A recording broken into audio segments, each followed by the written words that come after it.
I just want to show you a really nifty trick for turning through rouleau loops or thin bias cut spaghetti straps. You would get a piece of bias binding. Usually for a bias cut dress I would have a piece of bias binding cut in the same fabric as the dress.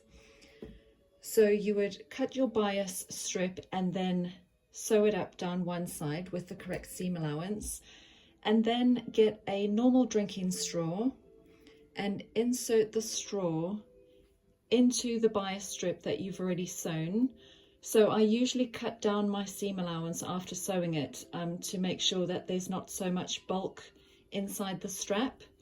So when that's done, feed the straw through your strap that you've just stitched and kind of ruche it up all to the end. So you want to see the end exposed, and you will need a loop turner for this. So this is one of these little wire contraptions with a hook at the top, so hopefully you can see that.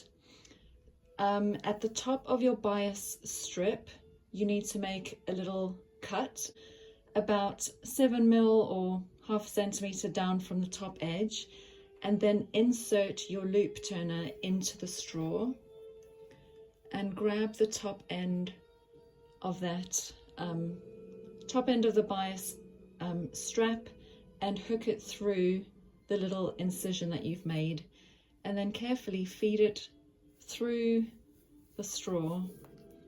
So I've lost it there. Okay,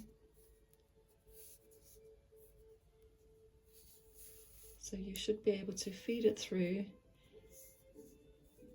push it up to the top, and you should be able to start pulling it right through the straw and then unhook it from that end. You have a beautifully thin rouleau strap or spaghetti strap, which you can then iron flat, but it's nice and thin and quite easily turned through.